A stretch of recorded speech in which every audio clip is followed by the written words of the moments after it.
देखो आज हम पढ़ रहे हैं एडी करंट पढ़ना है हमें, ये लास्ट टॉपिक ही रह गया फिजिक्स में। ठीक है, तो एडी करंट की बात करते हैं। तो एडी करंट आखिर में होता क्या है? तो एडी करंट भी आपका इंड्यूस करंट ही होता है। एडी करंट भी आपका क्या होता है? इंड्यूस करंट ही होता है। जैसे मैं आपको समझाता हूं, मान लिया ये आपकी एक कॉइल है, तो ये आपकी एक कॉइल है, तो ये आपकी एक कॉइल है, और कॉइल के आसपास आप मैग्नेटिक फ्लक्स चेंज कर दो। कॉइल के आसपास आप मैग्नेटिक फ्लक्स चेंज कर दो। तो कॉइल के आसपास अगर आप क्या चेंज कर दोगे? मैग्नेटिक फ्लक्स क्या कर दोगे?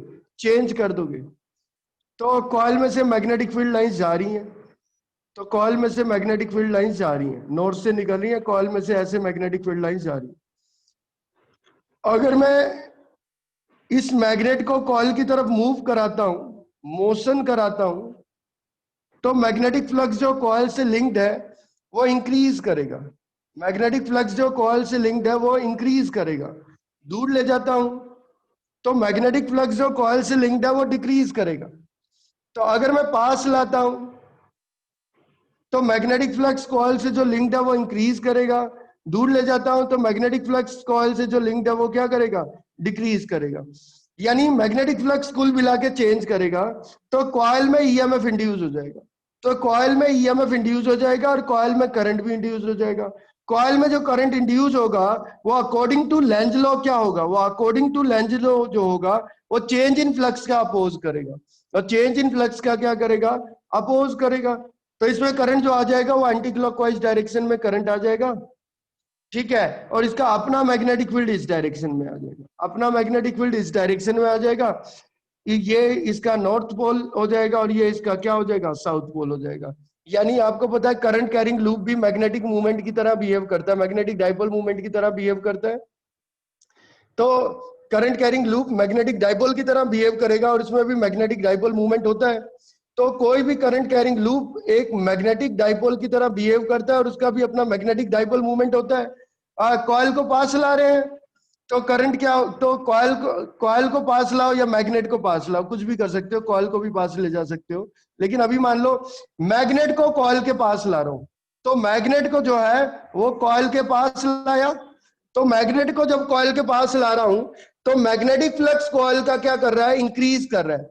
तो मैग्नेटिक फ्लक्स कॉइल का क्या कर रहा है? इंक्रीज कर रहा है। तो इंक्रीज करे मैग्नेटिक फ्लक्स या मैग्नेटिक फ्लक्स डिक्रीज करे, दोनों ही मतलब होते हैं। मैग्नेटिक फ्लक्स क्या किया है? चेंज किया है। तो इसमें क्या इंड्यूस हो जाता है? करंट इंड्यूस हो जाता है। किस डायरेक्शन में करंट इंड्यूस हो जाएगा बेटा? एंटी क्लॉकवाइज डायरेक्शन में करंट इंड्यूस हो जाएगा। आप ऐसे समझो, एंटी क्लॉकवाइज डायरेक्शन में करंट इंड्यूस हो रहा है, तो एंटी क्लॉकवाइज डायरेक्शन में करंट इंड्यूस हो गया। इस तरीके से क्या हो गया? करंट इंड्यूस हो जाएगा। तो एंटी क्लॉकवाइज डायरेक्शन में क्या हो जाएगा? करंट इंड्यूस हो जाएगा। और इस साइड कौन सा पोल हो जाएगा? इस साइड नॉर्थ पोल हो जाएगा, इस साइड क्या हो जाएगा? साउथ पोल हो जाएगा। क्यों ऐसा? क्योंकि एंटी क्लॉकवाइज डायरेक्शन में करंट इंड्यूस हुआ है, तो ये एक मैग्नेटिक डाइपोल की तरह बिहेव करेगा। तो एक पोल इसका नॉर्थ, एक साउथ। तो इधर नॉर्थ इसलिए आएगा ताकि वो मैग्नेट को पास आने से रोके। मैग्नेट पास आ रही है इसलिए मैग्नेटिक फ्लक्स क्या कर रहा है? इंक्रीज कर रहा है। मैग्नेट पास ना आ पाए, मैग्नेटिक फ्लक्स इंक्रीज ना हो पाए, ईएमएफ इंड्यूस ना हो पाए, करंट इंड्यूस ना हो पाए, इसलिए कॉइल अपने अंदर जो करंट इंड्यूस करेगा, ईएमएफ इंड्यूस करेगा, वो इस पोलैरिटी इस डायरेक्शन में इंड्यूस करेगा कि यहाँ नॉर्थ आ जाए या साउथ आ जाए, ताकि वो मैग्नेट को क्या करे? रिपल कर सके। ठीक है, अपोज कर सके। सेम ऐसे ही है, अगर मैं मोशन अपोजिट डायरेक्शन में कराता हूं, मैग्नेट को दूर ले जाता हूं, तो अगर मैं मोशन अपोजिट डायरेक्शन में कराता हूं, मैग्नेट को क्या ले जाता हूं? दूर ले जाता हूं। तो मैं मोशन अपोजिट डायरेक्शन में करा रहा हूं, मैग्नेट को इससे दूर ले जा रहा हूं, तो होगा क्या? करंट अपनी डायरेक्शन रिवर्स कर लेगा। तो अब देखो, अब मैग्नेटिक फ्लक्स डिक्रीज करेगा। अब जो मैग्नेटिक फ्लक्स है, क्योंकि मैग्नेट दूर जा रही है, मैग्नेट अब दूर जा रही है, मैग्नेट दूर जाएगी, तो मैग्नेटिक फ्लक्स क्या करेगा बेटा? मैग्नेटिक फ्लक्स डिक्रीज करेगा। तो मैग्नेटिक फ्लक्स अगर डिक्रीज करेगा तब भी इसमें ईएमएफ इंड्यूस होगा और तब भी इसमें करंट इंड्यूस होगा। अब करंट जो इंड्यूस होगा वो क्लॉकवाइज डायरेक्शन में इंड्यूस हो जाएगा। तो अब जो करंट इंड्यूस होगा वो क्लॉकवाइज डायरेक्शन में करंट इंड्यूस हो जाएगा। तो क्लॉकवाइज डायरेक्शन में करंट इंड्यूस हो जाएगा। और अब ये वाला पोल जो हो जाएगा ये नॉर्थ हो जाएगा, ये वाला क्या हो जाएगा? साउथ हो जाएगा। तो अब इसके ये भी मैग्नेटिक डाइपोल मूवमेंट की तरह बिहेव करेगा, पर अब ये वाला पोल इसका साउथ हो जाएगा और ये वाला पोल इसका क्या हो जाएगा, नॉर्थ हो जाएगा, और साउथ नॉर्थ को अट्रैक्ट करेगा ताकि मैग्नेट दूर ना पाए जा पाए। यानी मैग्नेट पास आना चाह रही है तो ये लूप पास आने से भी रोक रहा है, मैग्नेट दूर जाना चाह रही है तो ये लूप मैग्नेट को दूर जाने से भी रोक रहा है। यानी इसका मतलब कुल मिला के मैग्नेट पास आ रही है, फ्लक्स इंक्रीज कर रहा है, तो इंक्रीज इन फ्लक्स का अपोज हो रहा है, मैग्नेट दूर जा रही है तो फ्लक्स डिक्रीज कर रहा है, तो डिक्रीज इन फ्लक्स का क्या कर रहा है, अपोज कर रहा है। क्यों? क्योंकि जो इसके अंदर ईएमएफ इंड्यूस होगा और जो करंट इंड्यूस होगा, ठीक है, वो हमेशा चेंज इन फ्लक्स का क्या करेगा, अपोज करेगा। तो ये जो करंट होता है इसको हम इंड्यूस करंट बोल देते हैं। कौन सा करंट बोल देते हैं, इंड्यूस करंट बोल देते हैं, जो कॉइल या लूप में इंड्यूस होता है। जो लूप में या किस में इंड्यूस होता है, कॉइल में इंड्यूस होता है। तो जो भी करंट लूप में या कॉइल में क्या हो रहा है, इंड्यूस हो रहा है, तो उसे हम कौन सा करंट बोल देते हैं, उसे हम इंड्यूस करंट बोल देते हैं। क्या बोल देते हैं, इंड्यूस करंट। अब ये एडी करंट क्या होता है, एडी करंट, एडी करंट भी इंड्यूस करंट ही है, एडी करंट भी इंड्यूस करंट ही है, पर वो किसी कॉइल में नहीं है। एडी करंट भी इंड्यूस करंट ही है पर वो किसी कॉइल में नहीं है, वो एक मेटेलिक पीस में है। ठीक है, एक मेटेलिक पीस में है। मान लो एक मेटल का मैंने पीस ले लिया, तो ये मैंने एक मेटल का पीस ले लिया, मान लो आयरन का ही पीस है। किसका पीस है, आयरन का ही पीस है, ये मेटेलिक पीस हो गया। तो ये आपका मेटेलिक पीस हो गया, ठीक है, ठीक है, आयरन का है ये मेटेलिक पीस, तो आयरन का मेटेलिक पीस है। तो अब देखो क्या है, इसके आसपास अगर मैंने क्या रख दी, इसके आसपास मैंने मैग्नेट रख दी है, तो आपको पता है ये मैग्नेट की मैग्नेटिक फील्ड लाइंस इसमें से भी पास कर रही है, ये मैग्नेट की मैग्नेटिक फील्ड लाइंस इसमें से भी पास कर रही है। किस में से पास कर रही है, मैग्नेटिक पीस में से क्या कर रही है, पास कर रही है। तो मैग्नेटिक पीस में से ये मैग्नेटिक फील्ड लाइंस क्या कर रही है, पास कर रही है। ठीक है, अभी मान लो मैग्नेट रेस्ट पे है, अभी मैग्नेट क्या है, रेस्ट पे है। अगर मैं क्या करूं, अगर मैं मैग्नेट को मोशन करा दूंगा, अगर मैं मैग्नेट का क्या करा दूंगा, मोशन करा दूंगा, तो अगर आप मैग्नेट का मोशन कराओगे तो क्या होगा, देखते हैं। मान लो मैं मैग्नेट को पास लेके आ रहा हूं, तो मैं मैग्नेट का मोशन करा रहा हूं, तो अगर मैं पास लेके आऊंगा बेटा, तो इसके अंदर भी देखो मेटल जो होते हैं कंडक्टर होते हैं, या एलॉय जो होते हैं कंडक्टर होते हैं। तो कोई भी मेटल हो, कोई भी एलॉय हो, वो कंडक्टर है। तो जब मैग्नेट पास आएगी तो फ्लक्स इंक्रीज करेगा, जब मैग्नेट पास आएगी तो फ्लक्स क्या करेगा, इंक्रीज करेगा। फ्लक्स इंक्रीज करेगा क्योंकि मैग्नेट पास आ रही है। तो इस मेटेलिक आयरन के, इस मेटेलिक आयरन में से जो फ्लक्स पास कर रहा है, जो फील्ड लाइंस पास कर रही है, वो इंक्रीज कर जाएंगी, यानी मैग्नेटिक फ्लक्स इंक्रीज कर जाएगा। यानी जब ये मैग्नेट इस आयरन पीस के पास आएगा मोशन करते हुए, तो मैग्नेटिक फ्लक्स इंक्रीज करेगा, और मैग्नेटिक फ्लक्स इंक्रीज करेगा तो इसके अंदर ईएमएफ इंड्यूस होगा और इसके अंदर करंट इंड्यूस होगा। जो इसके अंदर करंट इंड्यूस होगा वो इस डायरेक्शन में इंड्यूस होगा कि वो चेंज इन फ्लक्स का क्या कर पाए, अपोज कर पाए। तो इसके अंदर करंट इंड्यूस हो जाएगा, तो इसके अंदर करंट इंड्यूस हो जाएगा। किस डायरेक्शन में करंट इंड्यूस हो जाएगा, क्लॉकवाइज डायरेक्शन में क्या इंड्यूस हो जाएगा, करंट इंड्यूस हो जाएगा। तो इसके अंदर जो करंट इंड्यूस हो गया, ये जो करंट इंड्यूस हो गया, ये भी इंड्यूस करंट ही है, ये भी इंड्यूस करंट ही है, पर इस करंट को हमने नाम दिया है, हमने नहीं, पहली बार किसने देखा था, एडी ने देखा था, तो इसको, इस करंट को नाम दिया है एडी करंट। तो इस करंट को ही हम बोलते हैं क्या, एडी करंट। यानी कोई भी मेटेलिक पीस हो, उसके आसपास अगर मैग्नेटिक फ्लक्स जो उसके अंदर से पास कर रहा है, जो उसके थ्रू क्या कर रहा है, पास कर रहा है, अगर वो चेंज करता है तो उस मेटेलिक पीस के अंदर ईएमएफ इंड्यूस होता है और करंट इंड्यूस होता है। और मेटेलिक पीस के अंदर जो करंट इंड्यूस होता है, उस करंट को हम कहते हैं एडी करंट। क्या बोलते हैं, एडी करंट। तो एडी करंट भी इंड्यूस करंट ही है, पर ये लूप कॉइल में नहीं इंड्यूस हुआ है, ये इंड्यूस हुआ है किसमें, मेटेलिक पीस में इंड्यूस हुआ है। किसमें यूज हुआ है, मेटेलिक पीस में। जैसे मेटेलिक प्लेट हो गई, ठीक है, मेटेलिक कुकवेयर्स हो गए, तो कुछ भी है, कोई भी मेटल की चीज हो, ठीक है। आपकी अलमारी है, मान लो मेटल की बनी है, उसके आसपास भी मैग्नेटिक फ्लक्स अगर आप चेंज करते हो तो अलमारी के अंदर भी ईएमएफ इंड्यूस हो जाएगा और करंट इंड्यूस हो जाएगा। और जो करंट अलमारी में इंड्यूस हो गया, उस करंट को बोलते हैं एडी करंट बोलते हैं। उसकी वजह से जो अलमारी है वो क्या कर जाएगी, हीट कर जाएगी। क्या कर जाएगी, हीट कर जाएगी, क्योंकि एडी करंट है। और मेटल का अपना रेजिस्टेंस होता है तो हीट निकलने लगेगी, तो क्या है उसका टेम्परेचर इंक्रीज कर देगा। तो एडी करंट थोड़ा बहुत आपको समझ आ गया होगा, देख लेते हैं। एडी करंट जो डेफिनेशन है, when a metallic plate is placed in a time varying magnetic field. मान लो कोई मेटेलिक प्लेट है, वो ऐसी जगह रखी हुई है जहां पे टाइम के रिस्पेक्ट में मैग्नेटिक फील्ड क्या कर रहा है, वेरी कर रहा है। तो मेटेलिक प्लेट से the magnetic flux linked with the plate changes. तो प्लेट के साथ जो मैग्नेटिक फ्लक्स लिंक्ड है, एसोसिएटेड है, वो क्या करेगा, चेंज करेगा। उसकी वजह से the current, the induced current are set up in the plate. तो प्लेट के अंदर जो है इंड्यूस करंट सेटअप हो जाएगा, है ये भी इंड्यूस करंट ही, पर इस करंट को हमने नाम दे दिया एडी करंट, क्योंकि एडी नहीं देखा था इसको। तो इस तरीके से होगा। When a metallic plate is placed in a time varying magnetic field, time varying magnetic field मतलब क्या, variable magnetic field, the magnetic flux linked with the plate changes। तो magnetic flux जो प्लेट से जुड़ा हुआ है चेंज कर रहा है, तो उस मेटेलिक प्लेट के अंदर करंट क्या हो जाएगा, इंड्यूस हो जाएगा। और इस ये भी इंड्यूस करंट है, पर इंड्यूस करंट कॉइल या लूप में तो इंड्यूस करंट बोलते हैं, पर मेटल के प्लेट में इंड्यूस हो गया तो उसे एडी करंट बोलते हैं। उसे क्या बोलते हैं बेटा, एडी करंट बोलते हैं। तो ये आपको ध्यान देने वाली बात है। तो यानी एक मेटल की प्लेट है, मान लो कोई भी एक मेटल की प्लेट ले लेते हैं। मान लो ये मैंने बुक ले ली, ये मान लिया मैंने बुक ले ली, ये हमारी बुक है, तो मैंने ऐसे रख दिया, ये मेटल की बनी हुई है, मान लो मेटेलिक प्लेट है। और ये एक मैग्नेट है, ये मैग्नेट का नॉर्थ है, ये मैग्नेट का साउथ है, ये मैग्नेट का नॉर्थ, ये मैग्नेट का साउथ, ये मेटल की प्लेट है। जब मैग्नेट उसके पास जा रही है तो फ्लक्स बढ़ रहा है, जब मैग्नेट उससे दूर जा रही है तो फ्लक्स घट रहा है। यानी मैग्नेट जब पास जाएगी तो फ्लक्स इंक्रीज करेगा, मैग्नेट दूर जाएगी तो फ्लक्स क्या करेगा, डिक्रीज करेगा। तो मान लो मैं मैग्नेट क्या कर रहा हूं, मैं पास लेके आ रहा हूं, तो इसके आसपास मैग्नेटिक फ्लक्स क्या कर रहा है, चेंज कर रहा है। तो इस मेटल की जो प्लेट है, आयरन की प्लेट के अंदर क्या इंड्यूस हो जाएगा, करंट इंड्यूस हो जाएगा, और इस करंट को नाम देंगे एडी करंट। और ये जो एडी करंट होगा, इसकी वजह से हीट निकलेगी, क्योंकि आयरन का अपना रेजिस्टेंस होता है, तो प्लेट थोड़ी गर्म हो जाएगी। और अगर rate of change of magnetic flux या rate of change of magnetic field काफी ज्यादा होगा, तो बहुत ही लार्ज अमाउंट में इंड्यूस ईएमएफ पैदा होगा।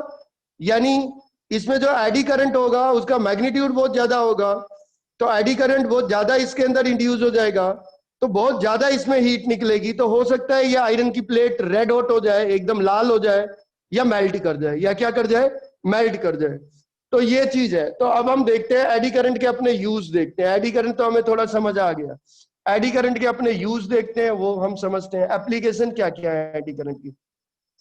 देखो, जैसे फ्रिक्शन आपका एक नेसेसरी इविल है, यानी एक जरूरी बुराई है, ऐसे एडी करंट भी आपका एक नेसेसरी इविल है, यानी ये भी एक जरूरी बुराई है। यानी जरूरत भी है एडी करंट की, यानी ये इस फिनोमिना की जरूरत भी है, एडी करंट की जरूरत भी होती है, इससे बहुत सारे काम भी है, और ये बहुत सारी एनर्जी वेस्ट भी करता है। जैसे अगर ट्रांसफार्मर की हम बात करें, तो ट्रांसफार्मर में जो सॉफ्ट आयरन की कोर थी, अगर उसमें एडी करंट इंड्यूस नहीं होता और आयरन हीट लॉस नहीं होता, तो ट्रांसफार्मर की एफिशिएंसी बढ़ जाती, ट्रांसफार्मर की एफिशिएंसी इंक्रीज कर जाती। तो वहां लॉस हो रहा है, तो वहां एडी करंट की वजह से नुकसान हो रहा है एनर्जी का। लेकिन कई जगह एडी करंट का यूज भी करते हैं, जैसे इलेक्ट्रोमैग्नेटिक ब्रेकिंग सिस्टम अगर हम बनाते हैं, उसमें एडी करंट यूज होता है। इंडक्शन फर्नेस में एडी करंट यूज होता है। इंडक्शन मोटर एक अलग टाइप की मोटर होती है, उसमें भी एडी करंट यूज होता है। तो ये सब फिनोमिना एडी करंट की वजह से होते हैं। तो तीन चार, वैसे तो बहुत सारी एडी करंट की एप्लीकेशन है, पर मैं कुछ बता दे रहा हूँ तीन चार। पहले दो ये लिखी हुई हैं, वो देखते हैं। पहला है इंडक्शन फर्नेस। फर्नेस क्या होती है, भट्टी होती है भाई। भट्टी क्या होती है, जिसमें मेटल को पिघलाया जाता है।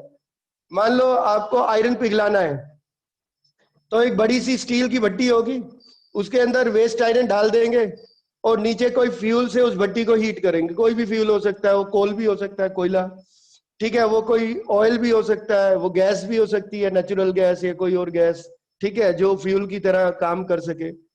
तो वहां से हीट निकलेगी, टेम्परेचर बढ़ेगा और आयरन क्या करेगा, मेल्ट करेगा। ये तो एक सीधा सा फिनोमिना है, सबको पता है कि भाई भट्टी के अंदर किसी भी मेटल या आयरन को मेल्ट करना है तो भट्टी को गर्म कर दो, कोयले से गर्म करो या किसी और चीज से गर्म करो, ठीक है, कोल से, आयरन मेल्ट कर देगा। हम एडी करंट का भी यूज कर सकते हैं। हम एक काम कर सकते हैं, हम एडी करंट का कैसे यूज कर सकते हैं वो मैं आपको एक बार बता दे रहा हूँ। तो एडी करंट का हम कैसे यूज कर सकते हैं, ठीक है। मान लो मान लिया ये हमारी बड़ी सी फर्नेस है, तो ये हमारी बड़ी सी फर्नेस है, ये आपकी फर्नेस हो गई। फर्नेस किसी ऐसे मटेरियल की बनी होगी जिसका मेल्टिंग पॉइंट हाई होगा, जो कि फेरोमैग्नेटिक मटेरियल होगा, ठीक है। फर्नेस ऐसे समझ लो कि फर्नेस इस मटेरियल की बनी होगी जिसका मेल्टिंग पॉइंट हाई होगा। क्या हाई होगा? मेल्टिंग पॉइंट हाई होगा, जिस मेटल को हम क्या कर रहे हैं, मेल्ट कर रहे हैं। तो देखो इसके अंदर ये आयरन के पीस है, ये आयरन का एक पीस है, तो आयरन का ये एक पीस हो गया। तो होता क्या है इस फर्नेस में, ये फर्नेस है आपकी, इस फर्नेस में हम यहां आसपास कॉइल लगा देते हैं, तो ये हम कॉइल लगा देते हैं, तो ये हमने कॉइल लगा दी, तो कॉइल लगा दी। वैसे बहुत सारी कॉइल लगा देते हैं, ठीक है, बहुत सारी हम कॉइल लगा देते हैं, तो ये हमने कॉइल लगा दी, ठीक है। और इस कॉइल में ये आयरन का पीस था, इस कॉइल के अंदर से हम अल्टरनेटिंग करंट पास कर रहे हैं। क्या पास कर रहे हैं? एसी करंट पास करते हैं। तो एसी करंट हम इसमें से पास करते हैं, तो एसी सोर्स से कनेक्ट कर दिए। और हाई फ्रीक्वेंसी एसी सोर्स होता है, फ्रीक्वेंसी हाई होती है। फ्रीक्वेंसी क्या होती है? हाई फ्रीक्वेंसी का सोर्स होता है। हमारे घरों में जो एसी आता है, हमारे घरों में जो एसी आता है उसकी फ्रीक्वेंसी 50 हर्ट्ज होती है, ठीक है, इंडिया में जो यूज हो रहा है। और कई कंट्री में 60 हर्ट्ज होता है, जैसे चाइना अमेरिका में, लेकिन हम इंडिया में 50 हर्ट्ज होता है। लेकिन ये हाई फ्रीक्वेंसी एसी हम यूज कर लेते हैं, फ्रीक्वेंसी इससे ज्यादा ले लेते हैं हम, ठीक है।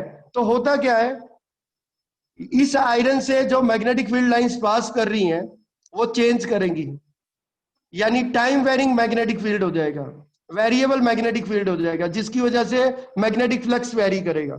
आपने पढ़ा था मैग्नेटिक फ्लक्स जो होता है, मैग्नेटिक फ्लक्स होता था बी डॉट ए, यानी बी ए कॉस थीटा। थीटा अगर जीरो होगा, थीटा अगर जीरो होगा तो कितना होगा? बी ए होगा। तो आपको एक चीज पता है, एरिया तो बदलेगा नहीं। मान लो मैग्नेटिक फील्ड बदलेगा तो क्या बदलेगा बेटा? फ्लक्स बदलेगा। तो D five by D T, D five by D T जो होगा वो कितना होगा? एरिया बाहर कर दो, डीबी बाई डी टी होगा। एरिया तो कांस्टेंट है, तो अगर मैग्नेटिक फील्ड चेंज कर रहा है, एरिया कांस्टेंट है, तो भी फ्लक्स चेंज करता है। एरिया कांस्टेंट है, डिफरेंशिएशन से बाहर आ जाएगा। तो dB by D T rate of change of magnetic field है, और D five by D T क्या है? Rate of change of magnetic flux है। तो मैग्नेटिक फील्ड अगर चेंज करता है तो मैग्नेटिक फ्लक्स भी क्या करता है बेटा? मैग्नेटिक फील्ड चेंज करेगा तो मैग्नेटिक फ्लक्स भी क्या करेगा? चेंज करेगा। तो ये आयरन के आसपास मैग्नेटिक फ्लक्स क्या करेगा? चेंज करेगा। तो इस आयरन के अंदर करंट इंड्यूस हो जाएगा। किस डायरेक्शन में इंड्यूस हो जाएगा? लेंज लॉ के हिसाब से, लेंज लॉ के हिसाब से वो इंड्यूस हो जाएगा, ताकि वो चेंज इन फ्लक्स का क्या कर सके? अपोज कर सके। तो मान लो क्लॉकवाइज डायरेक्शन में करंट इंड्यूस हो गया, तो ये जो करंट होता है, इस करंट को ही नाम दिया गया है, ये जो करंट है ये एडी करंट है, आई एडी बोल देते हैं। यानी क्या है? आई मतलब क्या है? करंट ही है, इंड्यूस करंट ही है, पर आयरन के पीस में इंड्यूस हो गया, तो इसे हमने क्या बोला? एडी करंट बोला। क्या बोला? एडी करंट बोला। तो एडी करंट बोला, तो अब देखो आयरन हीट होगा। आयरन हीट होगा कैसे? हीट जो निकलती है, हीट होती है आई स्क्वायर आर टी,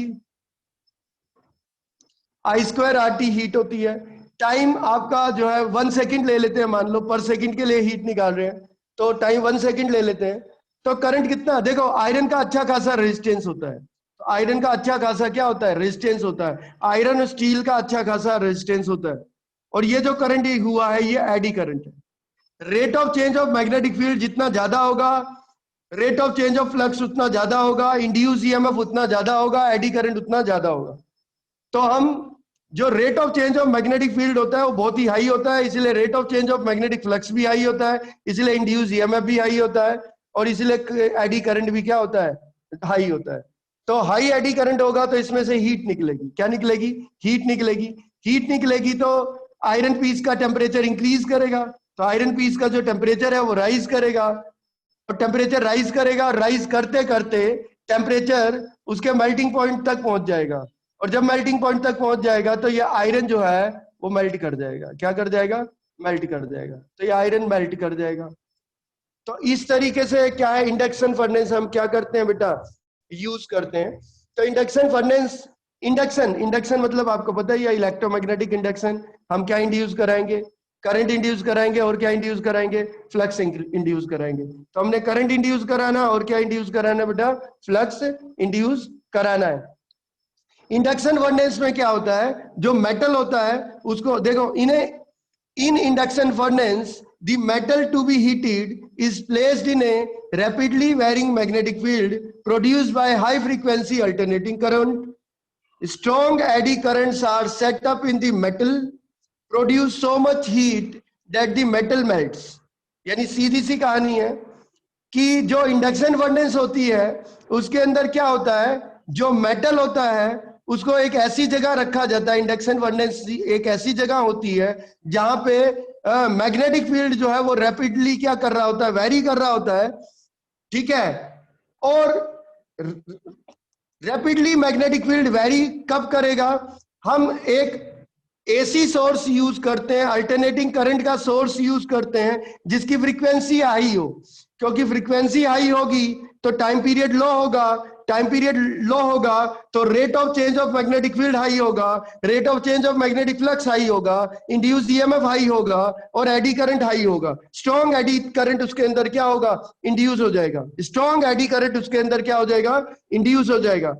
तो इंडक्शन फर्नेस एक ऐसी जगह होती है जिसके अंदर हम मेटल के पीस को रखते हैं और मेटल के पीस को हम हीट करते हैं। मेटल के पीस को हम किसी फ्यूल से हीट नहीं कर रहे, मेटल के पीस को हम हीट कर रहे हैं। हम उसके आसपास मैग्नेटिक फील्ड वेरी करा रहे हैं रैपिडली, हाई फ्रीक्वेंसी से।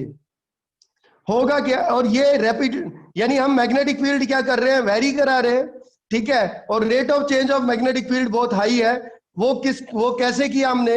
अल्टरनेटिंग करंट का सोर्स यूज किया हाई फ्रीक्वेंसी वाला, ताकि जल्दी जल्दी मैग्नेटिक फील्ड बदले, जल्दी जल्दी मैग्नेटिक फ्लक्स बदले, लार्ज अमाउंट में ईएमएफ इंड्यूस हो और लार्ज क्वांटिटी में एडी करंट क्या हो? इंड्यूस हो। तो स्ट्रॉन्ग एडी करंट जो होता है वो मेटल के पीस में क्या हो जाता है? सेटअप हो जाता है। और मेटल के पीस का अपना रेजिस्टेंस होता है, तो हीट रिलीज होती है मेटल के पीस से, और ये हीट इतनी सफिशिएंट होती है कि मेटल के पीस को क्या कर देगी? मेल्ट कर देगी। तो इस तरीके से हम इंडक्शन फर्नेस में क्या करते हैं? इसका यूज करते हैं।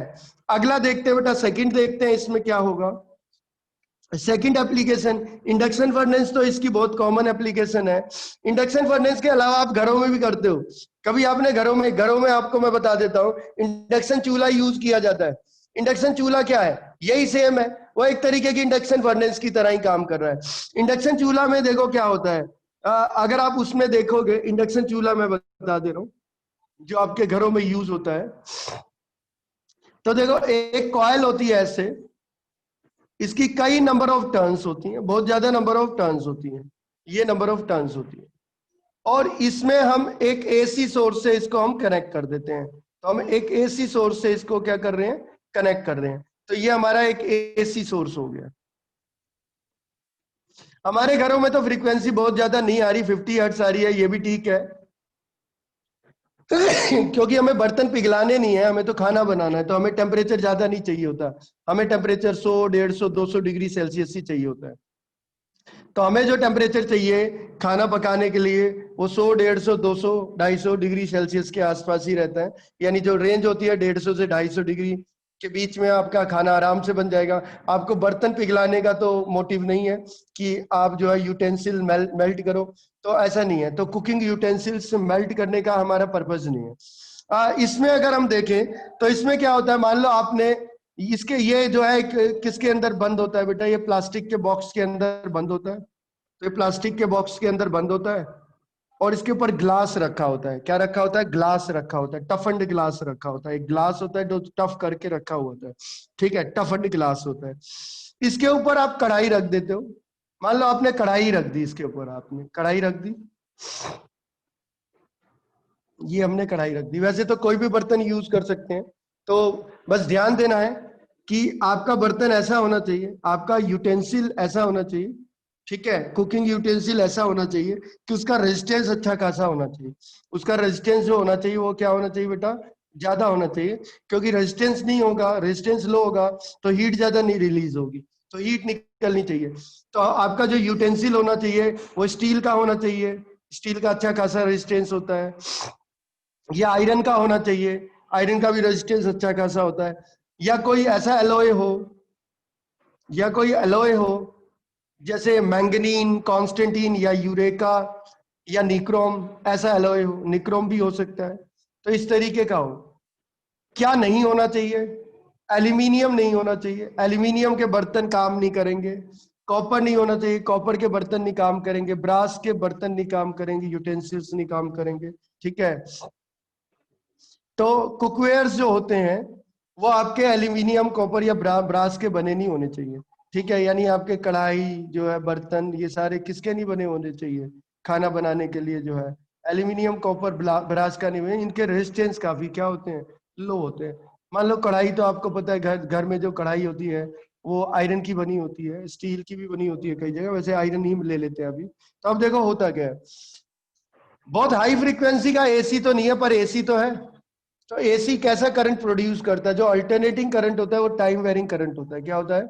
टाइम वेरिंग करंट होता है। तो टाइम के रिस्पेक्ट में वेरी करता है। ठीक है, टाइम के रिस्पेक्ट में वेरी करता है। तो टाइम के रिस्पेक्ट में इंक्रीज करेगा, इंक्रीज करेगा। ये करंट है, ये करंट एक्सिस है, ये टाइम एक्सिस है। टाइम के रिस्पेक्ट में करंट इंक्रीज कर रहा है, इंक्रीज कर रहा है, इंक्रीज कर रहा है। क्या हो गया भाई? मैक्सिमम हो गया। फिर टाइम के रिस्पेक्ट में करंट डिक्रीज कर रहा है, फिर अपोजिट डायरेक्शन में करंट इंक्रीज कर रहा है, फिर अपोजिट डायरेक्शन में करंट डिक्रीज कर रहा है। इस तरीके से काम करता है। यानी टाइम वेरिंग करंट होता है, पीरियोडिक करंट होता है। यानी वेरिएबल करंट है पर पीरियोडिक है। एक फिक्स टाइम इंटरवल के बाद क्या कर रहा है? अपना साइकिल कंप्लीट कर रहा है।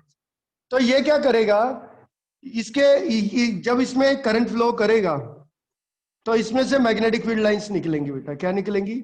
मैग्नेटिक फील्ड लाइंस निकलेंगी। ये मैग्नेटिक फील्ड लाइंस मैंने दिखा दी, बहुत ज्यादा नहीं दिखाई, दो चार दिखा दी। तो मैग्नेटिक फील्ड लाइंस इसमें से निकलेंगी। और ये मैग्नेटिक फील्ड लाइंस किससे लिंक्ड हो जाएंगी? मैग्नेटिक फील्ड लाइन लिंक्ड हो जाएंगी बर्तन से, यानी कढ़ाई से लिंक्ड हो जाएगी।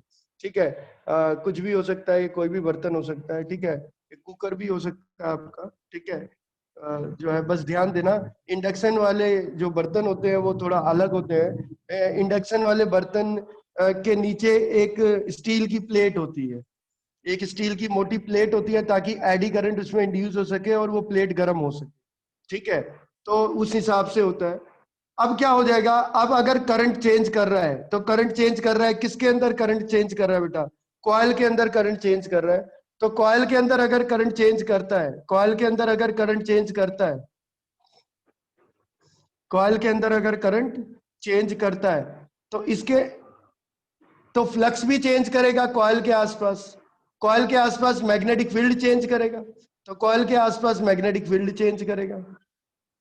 तो मैग्नेटिक फील्ड चेंज करेगा तो कढ़ाई के आसपास मैग्नेटिक फ्लक्स चेंज करेगा। कढ़ाई के अंदर से मैग्नेटिक फील्ड जो पास कर रहा है, आपको पता है flux directly proportional magnetic field है। तो अगर मैग्नेटिक फील्ड वेरी कर रहा है, डीबी बाई डी टी है, तो फ्लक्स भी वेरी करेगा। कितना होगा? D five by D T होगा। यही है। तो मान लो करंट चेंज कर रहा है, करंट कितना है? D I by D T है। तो D I by D T rate of change of current है, DB by D T rate of change of field है, D I by D T और D five by D T rate of change of flux है। तो सभी एक दूसरे के proportional है। तो आपको पता है फ्लक्स डायरेक्टली प्रोपोर्शनल होता है मैग्नेटिक फील्ड के, मैग्नेटिक फील्ड डायरेक्टली प्रोपोर्शनल होता है करंट के। अगर करंट ज्यादा होगा तो मैग्नेटिक फील्ड ज्यादा होगा, मैग्नेटिक फील्ड ज्यादा होगा मैग्नेटिक फ्लक्स ज्यादा होगा, करंट कम होगा तो मैग्नेटिक फील्ड कम होगा, मैग्नेटिक फील्ड कम होगा तो फ्लक्स कम होगा। तो अगर मैं टाइम के रिस्पेक्ट में डिफरेंशिएट कर दूं, तो D I by D T, D B by D T, D five by D T. तो D five by D T rate of change of magnetic flux, D B by D T rate of change of magnetic field, D I by D T rate of change of current. Rate of change of current high होगा तो rate of change of magnetic field high होगा, तो rate of change of magnetic flux high होगा। और rate of change of magnetic flux high होगा तो induce EMF high होगा, और इंड्यूस ईएमएफ हाई होगा तो क्या है? एडी करंट हाई होगा। तो लार्ज अमाउंट में एडी करंट क्या होगा? इंड्यूस होगा। फ्रीक्वेंसी जितनी ज्यादा होती है, rate of change of current उतना ज्यादा होता है, rate of change of magnetic field उतना ज्यादा होता है, rate of change of magnetic flux उतना ज्यादा होता है। ठीक है, तो इंडक्शन फर्नेस में तो क्या है, इंडक्शन फर्नेस में तो फ्रीक्वेंसी बहुत हाई ले लेते हैं। वो डिपेंड करता है हम किस मेटल को पिघला रहे हैं। वो 10 की पावर 2 हर्ट्ज भी हो सकता है, इससे ज्यादा भी हो सकता है। तो जो फ्रीक्वेंसी है वो बहुत हाई हो सकती है, फ्रीक्वेंसी बहुत हाई हो सकती है। तो फ्रीक्वेंसी इसमें काफी हाई हो सकती है। अगर आपको कढ़ाई पिघलानी है तो आप बहुत हाई फ्रीक्वेंसी का इसके अंदर क्या करो, बहुत हाई फ्रीक्वेंसी का एसी करंट इसमें से पास कर दो। किसमें से? कॉइल में से। मान लो 10⁴ हर्ट्ज पास कर दी। कितनी पास कर दी? 10⁴ हर्ट्ज। बहुत हाई हो गया, ठीक है। तो ये कढ़ाई क्या कर जाएगी? मेल्ट कर जाएगी। तब ये कढ़ाई मेल्ट कर जाएगी, ठीक है। क्योंकि तब इसमें क्या है, rate of change of flux बहुत ही हाई होगा, इंड्यूस ईएमएफ बहुत हाई होगा, एडी करंट बहुत ज्यादा होगा, और ये इसमें बहुत ज्यादा हीट निकलेगी और वो कढ़ाई को मेल्ट करने के लिए सफिशिएंट होगी, ठीक है। उसका टेम्परेचर मेल्टिंग पॉइंट तक ले जाएगी। लेकिन अभी तो हमारा मोटिव मेल्ट करना नहीं है, तब ये फर्नेस की तरह काम करेगा। हमारा मोटिव है सिर्फ कढ़ाई गर्म हो जाए, खाना बन जाए। तो हम घर की फ्रीक्वेंसी वाली यूज कर लेते हैं, 50 हर्ट्ज वाला ही यूज कर लेते हैं। तो rate of change of flux फिर भी ठीक ठाक होता है, अच्छा खासा होता है, ठीक है। तो इसमें इंड्यूस ईएमएफ आता है, इंड्यूस ईएमएफ आता है तो क्या है, एडी करंट भी होता है। तो इसमें एडी करंट इंड्यूस हो जाता है। तो एडी करंट इंड्यूस हो जाता है, वो डिपेंड करेगा लेंज लॉ के हिसाब से। एडी करंट क्लॉकवाइज भी हो सकता है, एंटी क्लॉकवाइज भी, हम उस पर नहीं जा रहे हैं, क्योंकि करंट तो इंक्रीज भी करता है, डिक्रीज भी करता है। तो इंक्रीज करा तो मान लो क्लॉकवाइज हुआ, और जब डिक्रीज करेगा तो मान लो एंटी क्लॉकवाइज हुआ, ठीक है। तो ऐसे हुआ, देखो करंट इंक्रीज कर रहा है, तो करंट इंक्रीज कर रहा है तो क्या हो गया बेटा, करंट इंक्रीज कर रहा है तो एंटी क्लॉकवाइज हो गया, एंटी क्लॉकवाइज डायरेक्शन में एडी करंट इंड्यूस हो गया।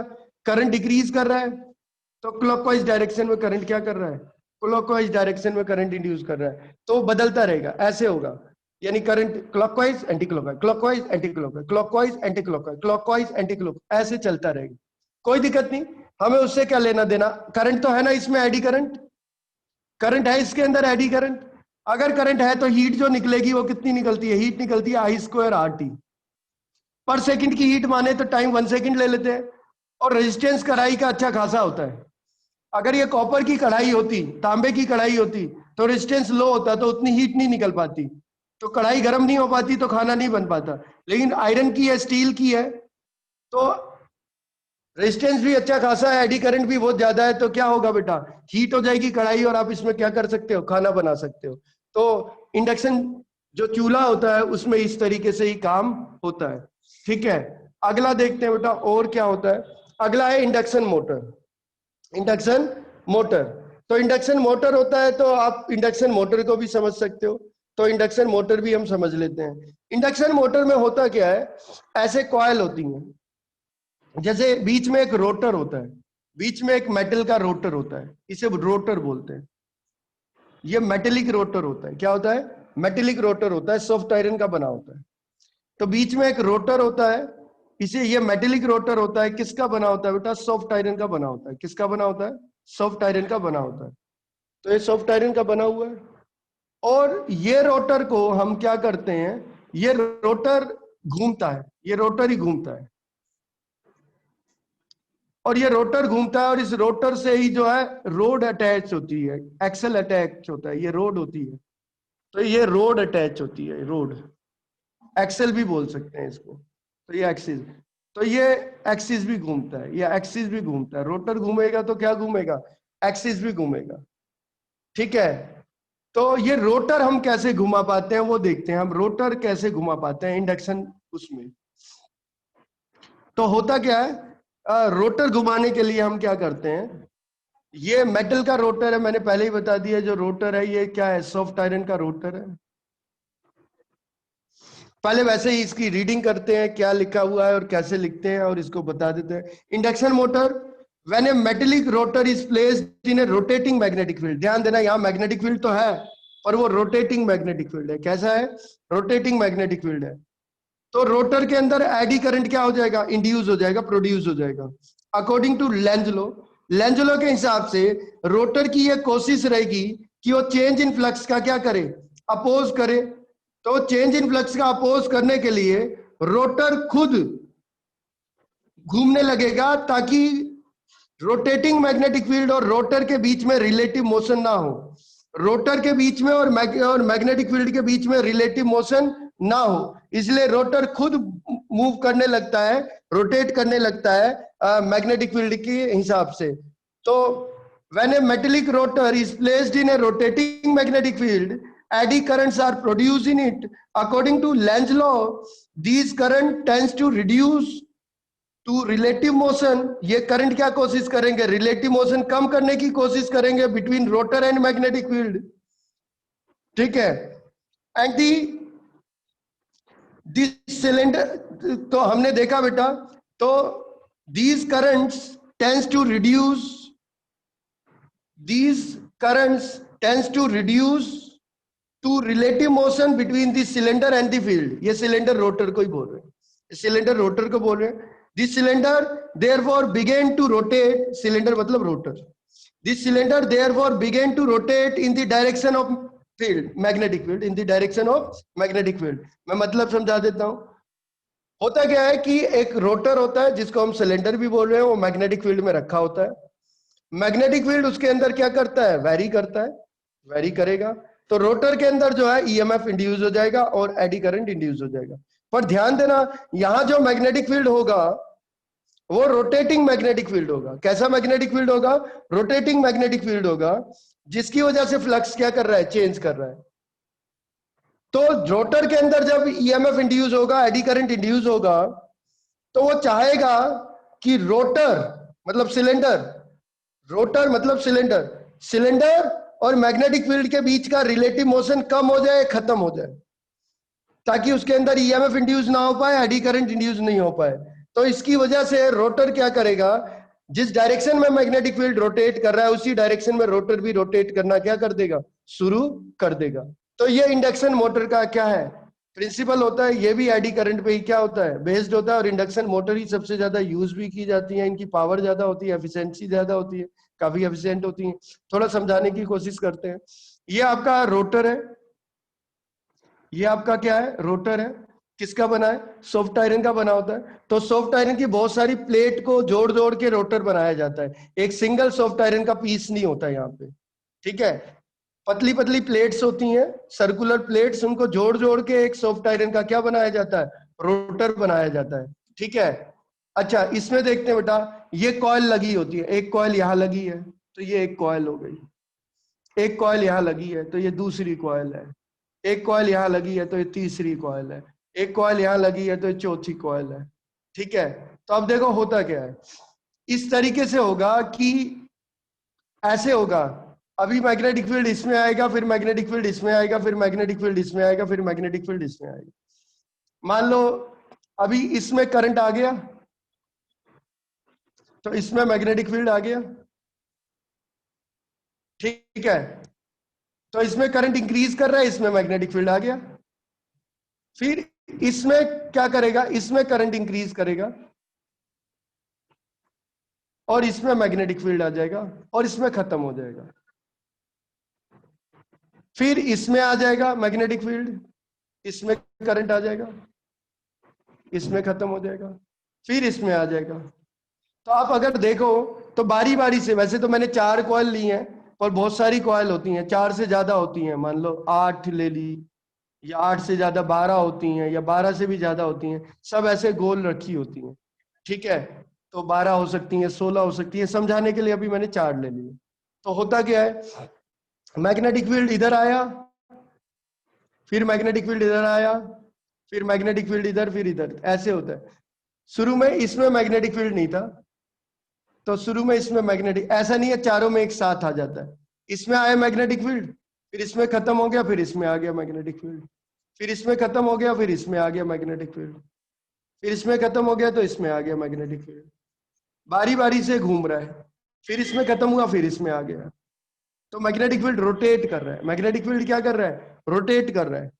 तो मैग्नेटिक फील्ड जब रोटेट करता है तो रोटर के अंदर क्या इंड्यूस हो जाता है, रोटर के अंदर एडी करंट इंड्यूस हो जाता है। क्या इंड्यूस हो जाता है, एडी करंट इंड्यूस हो जाता है, क्योंकि रोटर के आसपास खूब सारी कॉइल रखी हुई है, रोटर के आसपास खूब सारी कॉइल रखी हुई है जो रोटेटिंग मैग्नेटिक फील्ड प्रोड्यूस कर रही है रोटर के आसपास। रोटर को ही सिलेंडर भी बोल रहे हैं, रोटर को ही क्या बोल रहे हैं हम, सिलेंडर भी बोल रहे हैं। तो रोटर के आसपास खूब सारी कॉइल रखी हुई है, और ये कॉइल जो है वो रोटेटिंग मैग्नेटिक फील्ड क्या कर रही है, प्रोड्यूस कर रही है। वो क्या प्रोड्यूस कर रही है, रोटेटिंग मैग्नेटिक फील्ड क्या कर रही है, प्रोड्यूस कर रही हैं, तो वो रोटेटिंग मैग्नेटिक फील्ड इसमें रोटर के अंदर क्या कर रही है, प्रोड्यूस कर रही है। और रोटेटिंग मैग्नेटिक फील्ड रोटर के आसपास प्रोड्यूस कर रही है, जिसके रोटर का फ्लक्स क्या कर रहा है, चेंज कर रहा है।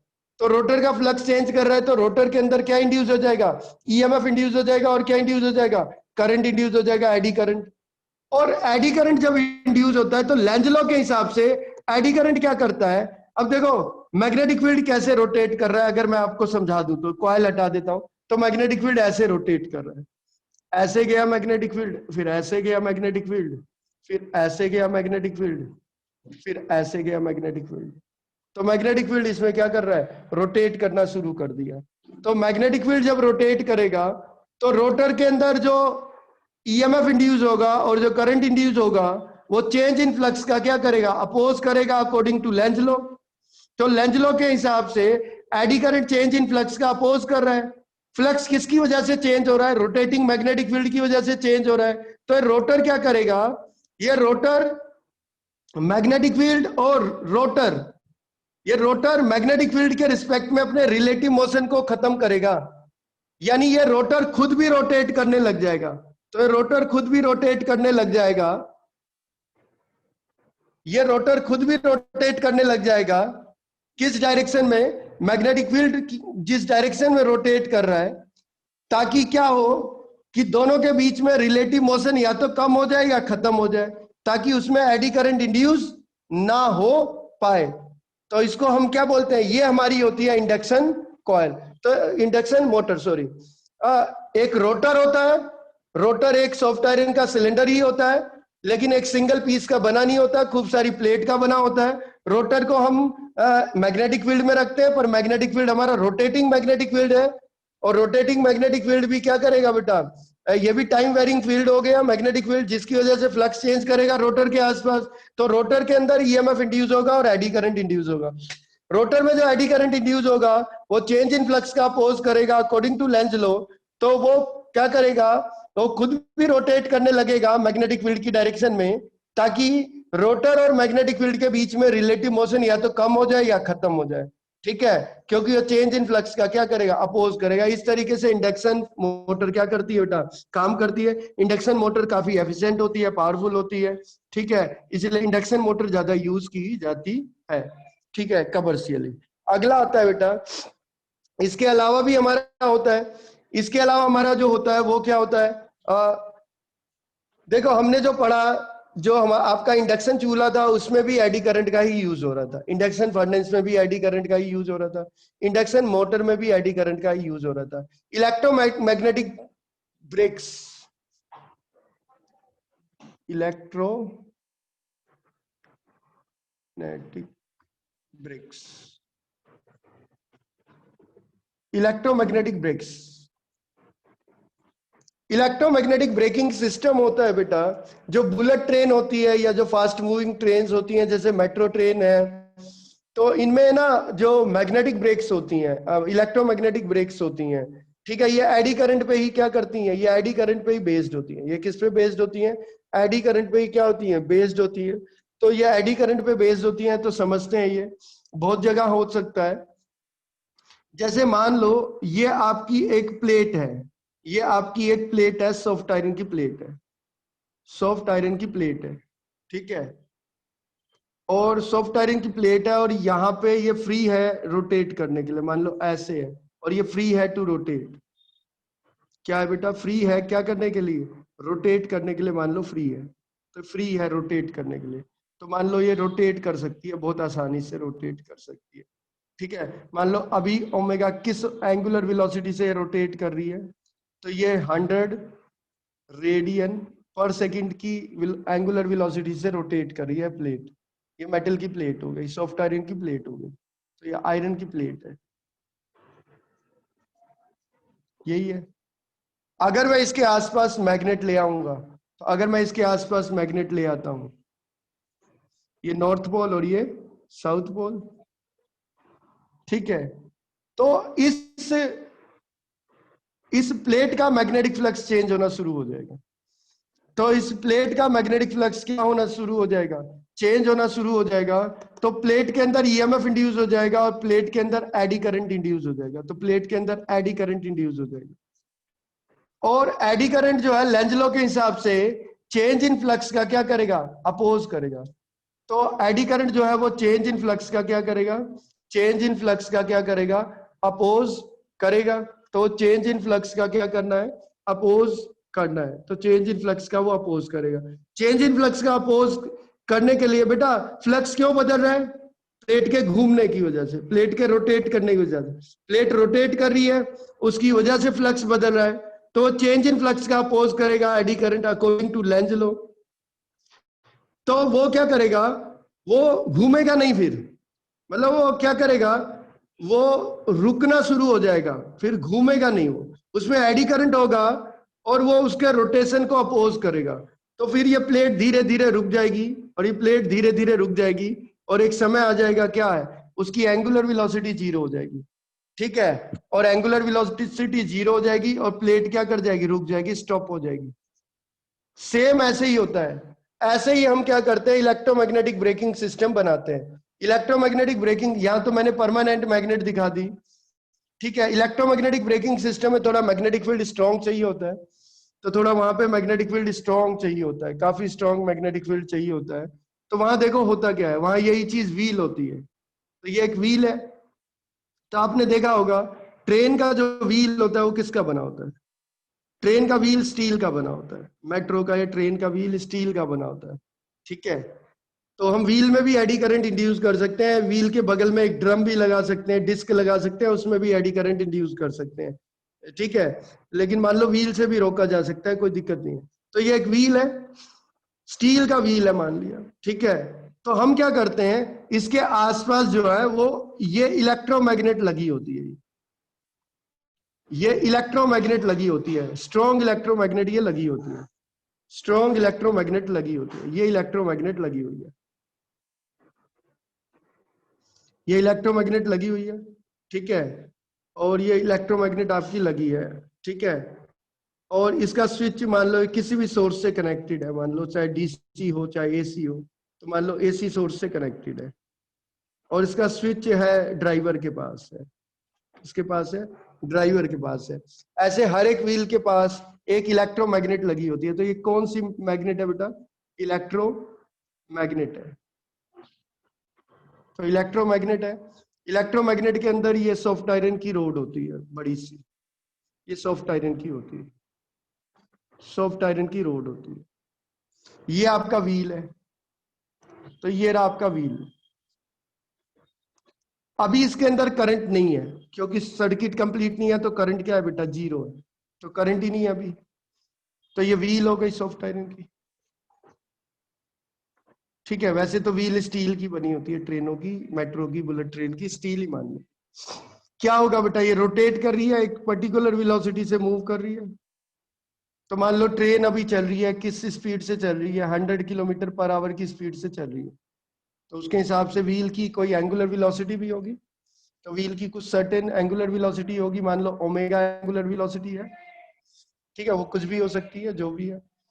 तो होता क्या है, जब ब्रेक लगानी होती है, जब वो ब्रेक लगानी होती है तो ड्राइवर के पास एक बटन होता है, ब्रेक वाला ये बटन होता है, स्विच होता है ये। तो इस स्विच को क्या करता है, वो ऑन कर देता है, स्विच को ऑन कर देता है। तो जब स्विच को ऑन कर देता है तो इस कॉइल के अंदर बहुत ज्यादा करंट क्या होता है, इस कॉइल के अंदर से बहुत ज्यादा करंट फ्लो करता है। तो इलेक्ट्रोमैग्नेट का मैग्नेटिक फील्ड आ जाता है, बहुत ही स्ट्रॉन्ग मैग्नेटिक फील्ड आ जाएगा, बहुत ही स्ट्रॉन्ग मैग्नेटिक फील्ड आ जाएगा। एक कोई नॉर्थ पोल बन जाएगा, एक कोई क्या बन जाएगा, साउथ पोल बन जाएगा। तो बहुत स्ट्रॉन्ग मैग्नेटिक फील्ड आ गया, मैग्नेटिक फील्ड लाइंस आ गई। ठीक है, और ये इलेक्ट्रोमैग्नेट एकदम जो है ट्रेन की बॉडी से फिक्स होती है। ये इलेक्ट्रोमैग्नेट फिक्स होती है, फ्री नहीं होती, फिक्स होती है और ट्रेन की बॉडी से फिट होती है। ट्रेन के जो बॉगी होती है, जो उसकी पूरी बॉडी है, उसमें एकदम ये फिक्स होती है। ठीक है, तो होता क्या है, स्टील के व्हील के आसपास मैग्नेटिक फ्लक्स क्या करने लगता है, चेंज करने लगता है। तो स्टील के व्हील के अंदर, स्टील के व्हील के अंदर क्या इंड्यूस हो जाता है, स्टील के व्हील के अंदर एडी करंट इंड्यूस हो जाता है। क्या इंड्यूस हो जाता है? Eddy current. क्योंकि देखो जैसे ही ड्राइवर ने स्विच ऑन किया, इलेक्ट्रोमैग्नेट में करंट सेट हो गया और उसकी वजह से उसके आसपास स्ट्रॉन्ग मैग्नेटिक फील्ड सेट हो गया। स्ट्रॉन्ग मैग्नेटिक फील्ड सेट हो जाता है, क्योंकि देखो परमानेंट मैग्नेट बहुत स्ट्रॉन्ग मैग्नेटिक फील्ड नहीं सेट कर पाती। परमानेंट मैग्नेट तो 4-5 टेस्ला तक का मैग्नेटिक फील्ड प्रोड्यूस कर सकती है, ठीक है, 4-5 टेस्ला का। लेकिन इसके अंदर बहुत ही स्ट्रॉन्ग मैग्नेटिक फील्ड इसके आसपास सेट हो जाता है, और क्योंकि व्हील रोटेट कर रही है तो व्हील के आसपास मैग्नेटिक फ्लक्स क्या करता है? चेंज करता है। तो व्हील के आसपास मैग्नेटिक फ्लक्स क्या करेगा? चेंज करेगा। अगर व्हील के आसपास मैग्नेटिक फ्लक्स चेंज करेगा तो व्हील के अंदर क्या इंड्यूस हो जाएगा? ईएमएफ इंड्यूस हो जाएगा। और क्या इंड्यूस हो जाएगा? एडी करंट इंड्यूस हो जाएगा। तो व्हील के अंदर एडी करंट इंड्यूस हो जाएगा। और जो एडी करंट जो इंड्यूस हुआ है तो वो भी इंड्यूस करंट, और जो ईएमएफ इंड्यूस हुआ, आपको पता है इंड्यूस ईएमएफ भी और इंड्यूस करंट भी दोनों ही चेंज इन फ्लक्स का अपोज करते हैं अकॉर्डिंग टू लेंज लॉ। तो फ्लक्स किसकी वजह से चेंज हो रहा है? व्हील के रोटेट करने की वजह से चेंज हो रहा है। व्हील के रोटेट करने की वजह से चेंज हो रहा है। तो व्हील के रोटेट करने की वजह से चेंज हो रहा है। तो ये जो एडी करंट है ये एक टॉर्क प्रोड्यूस करेगा। एक क्या प्रोड्यूस करेगा? टॉर्क प्रोड्यूस करेगा व्हील के रोटेशन के अगेंस्ट, व्हील के रोटेशन के अपोजिट एक क्या इंड्यूस करेगा? टॉर्क इंड्यूस हो जाएगा। एक टॉर्क इंड्यूस हो जाएगा। और ये इंड्यूस टॉर्क व्हील की एंगुलर वेलोसिटी क्या करता जाएगा? डिक्रीज करता जाएगा, डिक्रीज करता जाएगा, और एक समय आएगा कि व्हील की एंगुलर वेलोसिटी हो जाएगी 0 और व्हील क्या कर जाएगी? रुक जाएगी। किस पे आ जाएगी? रेस्ट पे आ जाएगी। यही सिस्टम होता है। मान लो पूरी मेट्रो ट्रेन है और इसमें 200 व्हील है, तो हर एक व्हील के पास इलेक्ट्रोमैग्नेट लगी होती है, और हर एक व्हील के इलेक्ट्रोमैग्नेट है, और सर्किट इनका कॉमन होता है और एक सिंगल स्विच से कनेक्टेड होता है। जब हम वो स्विच ऑन करेंगे तो सभी इलेक्ट्रोमैग्नेट में एक साथ स्ट्रॉन्ग मैग्नेटिक फील्ड प्रोड्यूस करता है, और सभी व्हील के आसपास स्ट्रॉन्ग मैग्नेटिक फील्ड आने की वजह से व्हील क्योंकि रोटेट कर रही है तो व्हील के अंदर स्ट्रॉन्ग एडी करंट सेट हो जाता है, और जो एक टॉर्क इंड्यूस करता है व्हील में। क्यों टॉर्क इंड्यूस करेगा? क्योंकि जो एडी करंट होता है वो चेंज इन फ्लक्स का अपोज करेगा, और रोटेशन की वजह से फ्लक्स चेंज हो रहा है, तो वो रोटेशन का अपोज करेगा। तो एक अपोजिट डायरेक्शन में टॉर्क सेट हो जाएगा जो रोटेशन का अपोज करेगा, और वो व्हील के रोटेशन को कम कर देगा, और एक समय आएगा खत्म कर देगा और व्हील रुक जाएगा। इसमें होता क्या है? व्हील के और इलेक्ट्रोमैग्नेट के बीच में सेपरेशन होता है। क्या होता है? सेपरेशन होता है। व्हील के और इलेक्ट्रोमैग्नेट के बीच में सेपरेशन होता है। कुछ एमएम का सेपरेशन होता है। मान लो 4 एमएम का सेपरेशन है या 2 एमएम का सेपरेशन है, ऐसे सेपरेशन होता है। इसलिए कोई फिजिकल कांटेक्ट होता नहीं किसमें? ब्रेक्स में और व्हील में। इसलिए जो ब्रेक लगती हैं वो काफी इफेक्टिव ब्रेक होती है, एफिशिएंट ब्रेकिंग सिस्टम होता है, और बड़ी स्मूथ ब्रेक लगती है। कैसी ब्रेक लगती है? स्मूथ ब्रेक लगती है, झटके नहीं लगते ब्रेक में, ठीक है। तो जो हाई स्पीड ट्रेन होती हैं, बुलेट ट्रेन हो गई, मेट्रो ट्रेन हो गई, जल्दी से रोकना है, कम समय में रोकना है, स्मूथ ब्रेकिंग होनी चाहिए, तो हम इलेक्ट्रोमैग्नेटिक ब्रेकिंग सिस्टम उसमें अप्लाई करते हैं। वो भी एडी करंट पे ही क्या होती है बेटा? बेस्ड होती है। ये आपको आया समझ नहीं आया बेटा? अरे ये आया सब बच्चों को? क्लियर है? Yes sir. ठीक ठीक है, आगे देखते हैं बेटा। तो और भी काम है, इसके अलावा भी काम होते हैं। एडी करंट के बहुत सारे काम होते हैं। वैसे एडी करंट का देखो नुकसान भी होता है। एडी करंट का नुकसान क्या है मैं आपको बताता हूँ। मान लिया हमारे पास ये ट्रांसफार्मर था, तो ये ट्रांसफार्मर था, ट्रांसफार्मर में ये कौन सी कॉइल थी बेटा? ट्रांसफार्मर ये प्राइमरी कॉइल थी, और ट्रांसफार्मर में ये क्या थी? सेकेंडरी कॉइल थी। तो होता क्या था दिक्कत कि प्राइमरी में, जब प्राइमरी में कोई एसी भेजते थे तो एसी टाइम वेरिंग करंट होता था, तो प्राइमरी कॉइल में क्या होता था? मैग्नेटिक फ्लक्स चेंज करता था। मैग्नेटिक फ्लक्स चेंज करता था तो सॉफ्ट आयरन में भी मैग्नेटिक फ्लक्स चेंज करता था। तो सॉफ्ट आयरन के अंदर एडी करंट सेट हो जाता था। सॉफ्ट आयरन के अंदर क्या सेट हो जाता था?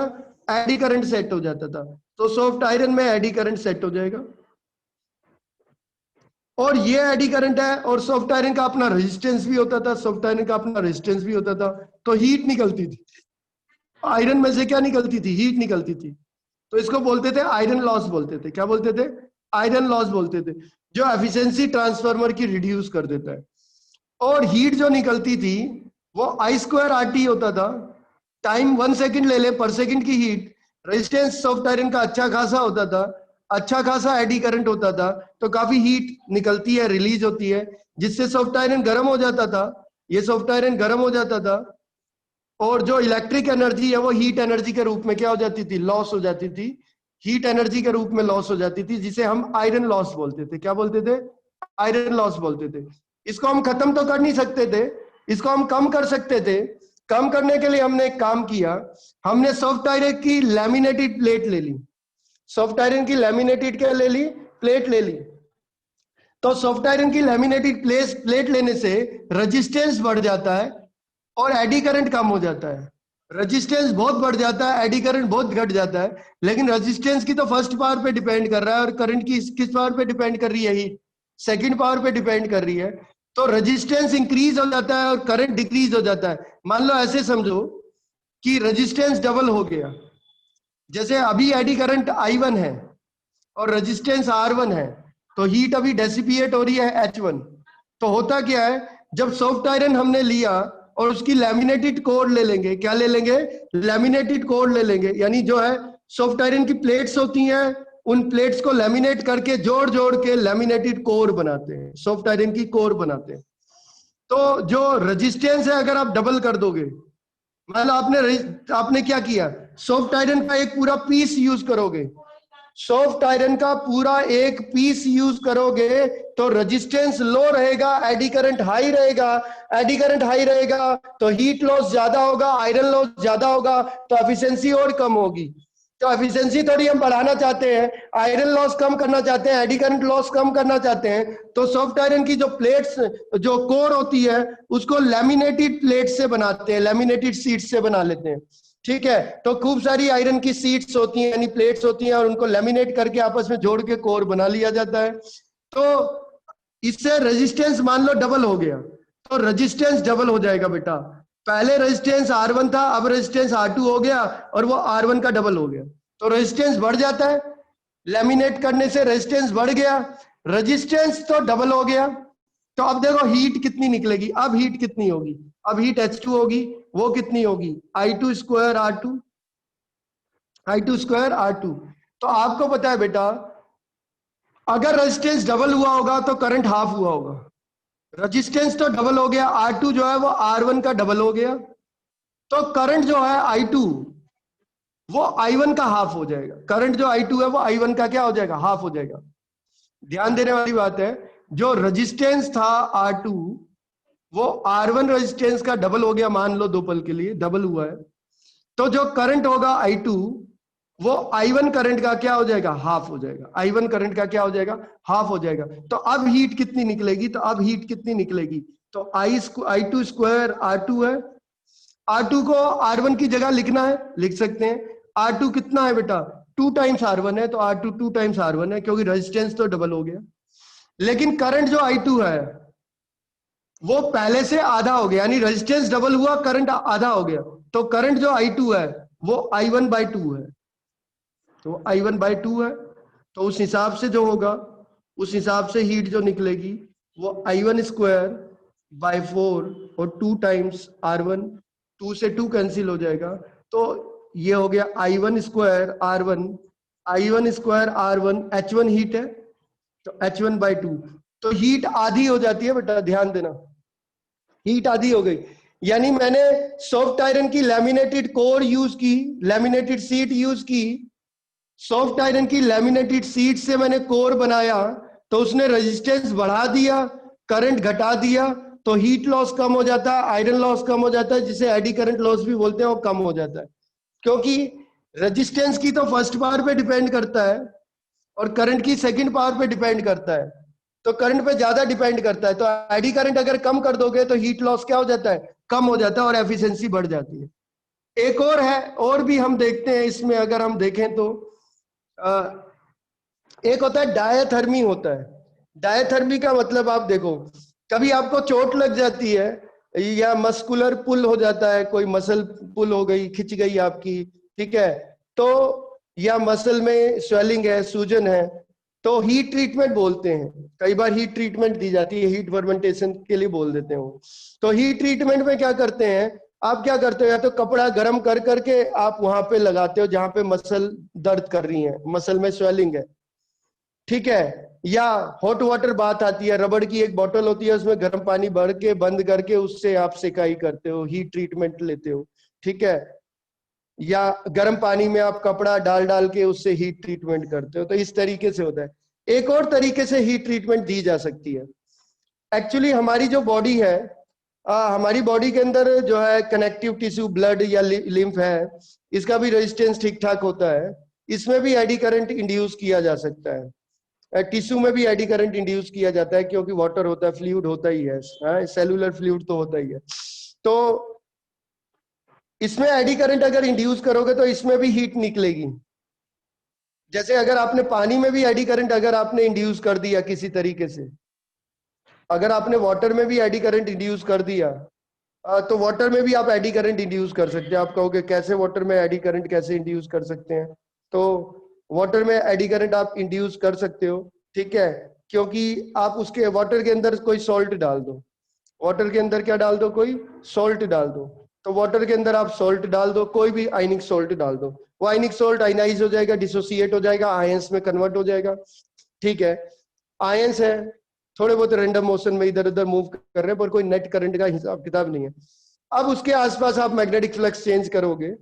जब आप ये मैग्नेटिक फ्लक्स चेंज करोगे तो ये जो सॉल्ट वाटर है इसके अंदर एडी करंट सेट हो जाएगा। तो इसके अंदर एडी करंट सेट हो जाएगा, और एडी करंट की वजह से इस वाटर का अपना रेजिस्टेंस भी है, तो इसमें से हीट निकलेगी और वाटर क्या हो जाएगा, गर्म हो जाएगा। वाटर क्या हो जाएगा, गर्म हो जाएगा। सेम ऐसे ही करते हैं वो लोग भी। क्या करते हैं, मान लिया हाथ की मसल में दिक्कत है, तो हाथ की मसल में एक बेल्ट बांध देंगे। उस बेल्ट के अंदर कुछ नहीं होता, अंदर कॉइल होती है, और उसको एक एसी सोर्स से कनेक्ट कर देते हैं। किससे कनेक्ट कर देते हैं, एसी सोर्स से कनेक्ट कर देते हैं।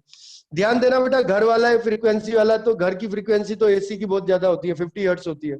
इस फ्रीक्वेंसी पे अगर करोगे तो दिक्कत हो जाएगी, आपकी मसल खराब हो जाएंगी। तो खुद से कोई एक्सपेरिमेंट नहीं करना है, ठीक है। वो लो फ्रीक्वेंसी पे करते हैं, क्योंकि बेटा डेलिकेट ऑर्गन्स होते हैं, बहुत ज्यादा हीट टॉलरेट नहीं कर सकते। बहुत ज्यादा हीट कर दोगे तो मसल क्या है, जल जाएंगी, ठीक है। तो हाई फ्रीक्वेंसी का एसी यूज कर लोगे तो मसल क्या कर जाएंगी, जल जाएंगी, ऑर्गन खराब हो जाएंगे। तो उनके पास वो सेटअप होता है, एक मशीन होती है जो फ्रीक्वेंसी इंक्रीज या डिक्रीज कर सकती है। तो एक उनके पास मशीन है, वो एसी सोर्स की फ्रीक्वेंसी इंक्रीज डिक्रीज कर सकती है। उसके आगे बेल्ट लगी होती है, तो बेल्ट हाथों में क्या कर लेते हैं, बांध लेते हैं, ठीक है। तो घर पे एक्सपेरिमेंट बिल्कुल नहीं करना है, ठीक है, कोई भी ऑर्गन खराब हो सकते हैं। और वो क्या होता है बेटा, वो मेटल की जो होती हैं, मेटल की कह रहा हूँ, सॉरी, वो जो बेल्ट होती है, बेल्ट के अंदर कॉइल होती है। तो बेल्ट के अंदर कॉइल होती है, तो जितनी हीट की जरूरत होती है, हीट ट्रीटमेंट कम ज्यादा करने के लिए उनके पास थोड़ा फ्रीक्वेंसी कंट्रोलर होता है, एक स्विच होता है। लो फ्रीक्वेंसी पे कम हीट क्या होगी, इंड्यूस होगी, हाई फ्रीक्वेंसी पे ज्यादा होगी। लेकिन कितनी भी हाई फ्रीक्वेंसी पे वो ले जाए, वो उनकी फ्रीक्वेंसी आपके जो घर की फ्रीक्वेंसी होती है 50 हर्ट्ज, उससे काफी लो होती है। क्योंकि इस फ्रीक्वेंसी पे तो मसल खराब हो जाएगी, इतनी फ्रीक्वेंसी पे तो क्या होगी, इतनी ज्यादा हीट निकलेगी, मसल खराब हो जाएगी। इस हीट ट्रीटमेंट को वैसे डायथर्मी बोलते हैं। ये डायथर्मी का फिनोमिना होता है। इसमें अगर हम देखें तो क्या करते हैं बेटा, वो बेल्ट क्या करती है, जब उसमें से एसी पास करता है लो फ्रीक्वेंसी का, ठीक है, तो हमारी मसल के आसपास क्या होता है, हमारी मसल के आसपास मैग्नेटिक फ्लक्स चेंज करता है। तो हमारी जो बॉडी होती है वो एक तरीके से ऐसा कंडक्टर है जिसका अपना रेजिस्टेंस भी होता है, तो हमारी बॉडी के अंदर ही एडी करंट सेट हो जाते हैं। तो हमारी बॉडी के अंदर ही एडी करंट सेट होते हैं, लेकिन वीक एडी करंट, ध्यान देना, स्ट्रॉन्ग एडी करंट नहीं, वीक एडी करंट सेट होने चाहिए। स्ट्रॉन्ग एडी करंट सेट होंगे तो बहुत ज्यादा हीट निकलेगी, ऑर्गन क्या हो जाएंगे, जल जाएंगे, खराब हो जाएंगे। वीक एडी करंट हमारे बॉडी के अंदर क्या हो जाते हैं, सेट हो जाते हैं। और ये एडी करंट क्या करते हैं बेटा, एडी करंट क्या करेंगे, हमारी बॉडी का भी रेजिस्टेंस है तो हीट रिलीज करेंगे। ये हीट हमारी बॉडी के अंदर के ऑर्गन से निकलेगी, तो हमारे अंदर तक के ऑर्गन को हीट ट्रीटमेंट मिल जाती है। तो जहां डीप हीट ट्रीटमेंट की जरूरत होती है ऑर्गन की, सरफेस से हीट दोगे अंदर तक के ऑर्गन को नहीं पहुंच पाएगी। लेकिन डायथर्मी करोगे तो अंदर ही के ऑर्गन में एडी करंट सेट हो जाएगा। तो अंदर के बाहर तक के ऑर्गन के हर एक ऑर्गन में वीक एडी करंट सेट हो जाएगा, जिससे हीट निकलेगी, और वो हीट निकलेगी और ऑर्गन की क्या हो जाएगी बेटा, ऑर्गन क्या हो जाएगा, ऑर्गन को हीट ट्रीटमेंट मिलेगी, और ऑर्गन को हीट, जैसे मसल को हीट ट्रीटमेंट चाहिए तो मसल ठीक हो जाएगी। लेकिन वीक एडी करंट सेट होना चाहिए, और ये फ्रीक्वेंसी जो है मेडिकली कंट्रोल की जाती है। ठीक है, तो ये आपके घर की फ्रीक्वेंसी है, दूसरी फ्रीक्वेंसी नहीं होती, बहुत लो फ्रीक्वेंसी होती है, तो घर पे करने की जरूरत नहीं है। बस एक माइंड में एक ये आपको फिनोमिना पता होता है कि ये फिनोमिना होता है डायथर्मी। तो ये भी एडी करंट का एक क्या होता है, ये भी एडी करंट का एक यूज होता है। एक और यूज एडी करंट का होता है, उसे कहते हैं इलेक्ट्रोमैग्नेटिक डैम्पिंग। तो इलेक्ट्रोमैग्नेटिक डैम्पिंग में आप देखो, जब आपने गैल्वेनोमीटर लिया था, तो गैल्वेनोमीटर में होता क्या है, जब रीस्टोरिंग टॉर्क डिफ्लेक्टिंग टॉर्क को बैलेंस करता है, जब इक्विलिब्रियम आ जाता है, तो कॉइल जो है वो ऑसिलेट करती है। ऑसिलेट करेगी तो नीडल यानी पॉइंटर भी ऑसिलेट करेगा, तो रीडिंग नहीं ले पाओगे। तो रीडिंग नहीं ले पाओगे तो एक काम करते हैं, जो कॉइल होती है उसके अंदर सॉफ्ट आयरन का सिलेंडर लगाया जाता है। तो सॉफ्ट आयरन का सिलेंडर इसीलिए लगाया जाता है कि जब इक्विलिब्रियम आ जाए, जब रीस्टोरिंग टॉर्क डिफ्लेक्टिंग टॉर्क को बैलेंस कर दे, तो जो कॉइल है, तो इक्विलिब्रियम की जब कंडीशन आएगी, कॉइल जब ऑसिलेट करेगी, तो ये सॉफ्ट आयरन भी ऑसिलेट करेगी, सॉफ्ट आयरन का सिलेंडर भी ऑसिलेट करेगा मैग्नेटिक फील्ड में। तो इस सॉफ्ट आयरन के सिलेंडर में एडी करंट सेट हो जाएगा, और एडी करंट जो सेट हो जाएगा चेंज इन फ्लक्स की वजह से, तो ये eddy current change in flux का अपोज करेगा। और फ्लक्स चेंज हो रहा है ऑसिलेशन की वजह से, किसकी वजह से, ऑसिलेशन की वजह से चेंज हो रहा है। तो ये जो है, ये एडी करंट ऑसिलेशन को रोक देगा। तो ऑसिलेशन को रोक देगा तो पॉइंटर ऑसिलेट नहीं करेगा, कॉइल ऑसिलेट नहीं करेगी, यानी उसका जो ऑसिलेशन होगा वो डैम्प्ड होगा। कैसा होगा, डैम्प्ड होगा, ऑसिलेशन होते ही रुक जाएगा। ठीक है, अनडैम्प्ड ऑसिलेशन नहीं होगा। अगर ये सॉफ्ट आयरन का सिलेंडर नहीं होगा तो वो क्या करती रहेगी, ऑसिलेट ही करती रहेगी। तो आप पॉइंटर ऑसिलेट करता रहेगा, नीडल ऑसिलेट करती रहेगी, रीडिंग नहीं ले पाओगे। तो इसको कहते हैं इलेक्ट्रोमैग्नेटिक डैम्पिंग। ठीक है, ताकि कॉइल का ऑसिलेशन क्या हो जाए, बंद हो जाए, और आप रीडिंग ले पाओ, आप रीडिंग ले पाओ। तो वैसे बहुत सारी यूज होते हैं एडी करंट के, पर आप 3 यूज बहुत मेन आप याद रखना, बहुत इंपॉर्टेंट यूज है। इंडक्शन फर्नेस बहुत इंपॉर्टेंट है, इंडक्शन मोटर बहुत इंपॉर्टेंट है, और इलेक्ट्रोमैग्नेटिक ब्रेकिंग सिस्टम वो भी बहुत इंपॉर्टेंट है। जरूरी नहीं मेट्रो या बुलेट ट्रेन में ही इलेक्ट्रोमैग्नेटिक ब्रेकिंग सिस्टम करते हैं। अगर आपको कभी भी एडी करंट की एप्लीकेशन आएगी, आप 3 में से कोई एक लिखना। अगर 3 पूछी है तो यही 3 लिख देना, या 2 पूछी है तो इन्हीं में से लिखना। इंडक्शन फर्नेस का लिखना, और इंडक्शन मोटर का लिखना, और इलेक्ट्रोमैग्नेटिक ब्रेकिंग सिस्टम जो हमारा बुलेट ट्रेन में या हाई स्पीड ट्रेन में होता है, मेट्रो में होता है, उनका लिखना। ठीक है, आप देखो, आप रोलर कोस्टर होता है, उसके अंदर भी जो है, जो ब्रेकिंग सिस्टम बनाया जाता है वो इलेक्ट्रोमैग्नेटिक ब्रेकिंग सिस्टम होता है। कई झूले होते हैं, उनमें से ऊपर से काफी हाइट से झूले को एकदम से रिलीज कर दिया जाता है, ग्रेविटी की वजह से झूला नीचे एक्सेलरेट करता है, लगता है आप तो क्या है जमीन से टकरा जाएंगे, लेकिन एकदम से ब्रेक लगती है और आप रुक जाते हो। ठीक है, उसमें भी कौन सा सिस्टम यूज किया जाता है, उसमें भी इलेक्ट्रोमैग्नेटिक ब्रेकिंग सिस्टम यूज किया जाता है, ताकि ब्रेकिंग जो है वो काफी इफेक्टिव हो, एफिशिएंट हो और स्मूथ हो। तो smooth braking, effective braking, efficient braking system के लिए हम इलेक्ट्रोमैग्नेटिक ब्रेकिंग सिस्टम बनाते हैं। बेटा क्लियर है ये सारी चीजें, सबको क्लियर है? अरे सबको क्लियर है बेटा ये? Yes sir.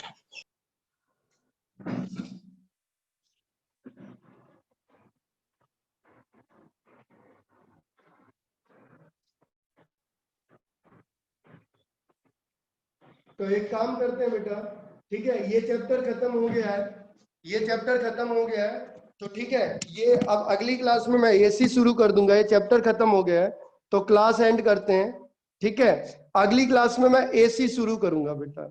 ये पूरा इलेक्ट्रोमैग्नेटिक इंडक्शन वाला चैप्टर एकदम कंप्लीट हो गया। सिर्फ ये हमारा एक एडी करंट का, एडी करंट पता, एडी करंट रहता था, व्हाट इज एडी करंट, और एडी करंट की एप्लीकेशन रहती थी। ठीक है, ये चैप्टर पूरा खत्म हो गया।